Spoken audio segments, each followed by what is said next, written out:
Welcome to study with Dhrubika. নমস্কার। আজকে আমরা চতুর্থ ও পঞ্চম শ্রেণীর ছাত্রছাত্রীদের জন্য একটি ইংরেজি রচনা বা প্যারাগ্রাফ আলোচনা করব। সেটি হচ্ছে মাই ফেভারিট সাবজেক্ট, অর্থাৎ আমার প্রিয় বিষয়। চলুন শুরু করা যাক। মাই ফেভারিট সাবজেক্ট, আমার প্রিয় বিষয়, ম্যাথ বা অঙ্ক। My favourite subject is math. আমার প্রিয় বিষয় হলো অঙ্ক। I enjoy solving sums, puzzles and number games.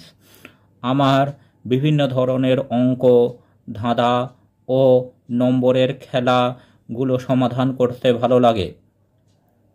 Math helps me think clearly and improves my problem solving skills. অঙ্ক আমাকে যে কোনো জিনিস পরিষ্কারভাবে চিন্তা করতে এবং আমার সমাধান ক্ষমতা বৃদ্ধি করতে সাহায্য করে। I like learning about addition, subtraction, multiplication and division. আমার যোগ, বিয়োগ, গুণ, ভাগ সম্বন্ধে বিভিন্ন জিনিস শিখতে খুব ভালো লাগে। Our math teacher explains everything in a simple and fun way.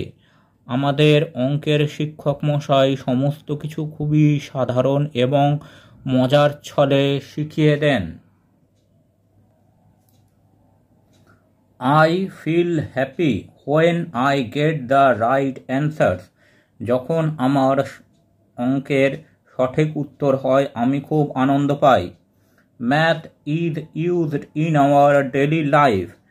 অঙ্ক আমাদের দৈনন্দিন জীবনে খুব কাজে লাগে। Like when we go shopping or tell the time. যখন আমরা দোকানে যাই অথবা যখন সময় দেখি। I want to become very good at math and use it in my future job. আমি অঙ্ক খুব ভালোভাবে শিখতে চাই এবং ভবিষ্যতে চাকরি পাওয়ার সময় এটি আমি ভালোভাবে ব্যবহার করতে চাই। It also helps me to stay focused and think logically. এটি আমাকে চিন্তাভাবনা সঠিক পথে রাখতে এবং সঠিকভাবে চিন্তা করতে সাহায্য করে। That is why math is my favorite subject. এই জন্য অঙ্ক হলো আমার প্রিয় বিষয়। Thanks for watching this video.